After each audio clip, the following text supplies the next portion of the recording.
নমস্কার বন্ধুরা, আপনাদের সবাইকে জানাই আরও একবার আমার চ্যানেল সিঞ্জিনিস ক্রিয়েশনে সুস্বাগত। তো আজকে আমি একটা রেসিপি নিয়ে চলে এসেছি। সেটা হচ্ছে যাদের আয়রন শরীরে কম আছে তারা অনেকে হয়তো জানেন না যে কাঁচকলার খোসাটা কতটা উপকার তাদের জন্য। হিমোগ্লোবিন কম থাকলেও আপনারা এটা খেতে পারেন। এটা ডাক্তারের থেকে প্রেসক্রাইব করা খুব সুন্দর একটা আয়ুর্বেদিকের মতোই বলা চলে। তো কাঁচকলার খোসাটাকে আমি মোটা মোটা করে ছাড়ানোর পরে এটাকে আমি সেদ্ধ করে নিয়েছি। কাঁচকলার খোসাটাকে সেদ্ধ করে মিক্সিতে ভালো করে পেস্ট করে নিয়েছি। এর মধ্যে আমি শুধু দিয়েছি একটা কাঁচা লঙ্কা, সেটা খুব একটা বেশি ঝাল না, সেরকম একটা কাঁচা লঙ্কা দিয়েছি।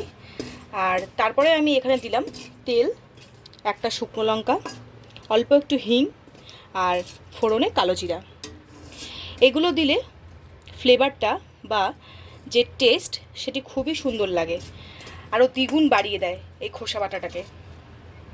এবার আমি ভালো করে গরম করে নিয়েছি, এগুলো লাল লাল হয়ে গেছে লঙ্কাগুলো। এবার আমি এটাকে এখানে ছেড়ে দেব। তেলের মধ্যেই আমি পরিমাণ মতো লবণ আর হলুদ দিয়ে নিয়েছি। আপনারা যারা হিঙের গন্ধটা পছন্দ করেন না তারা কিন্তু হিংটা স্কিপ করে যেতে পারেন। আর শীতকালে যদি আপনাদের কাছে ধনেপাতা থাকে, ধনেপাতা দিলে পরে আরও ভালো হয়। ধনেপাতা, পুদিনা পাতা এগুলো দিলে।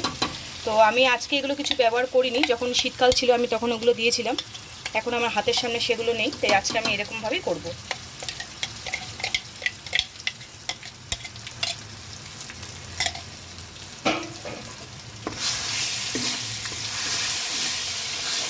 এটা অনেকক্ষণ ধরে এইভাবে ঠিক কষাতে হবে ভালো করে,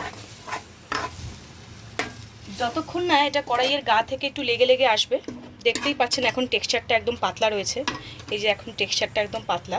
তো এটাকে ভালো করে গ্যাসটাকে মিডিয়াম ফ্লেমে করে অনেকক্ষণ ধরে কষাতে হবে। কষাতে কষাতে এটার রঙটাও পরিবর্তন হবে, হালকা একটুখানি কালো হবে। তখনই বুঝতে পারবো যে এটা পারফেক্টলি কুকড হয়েছে।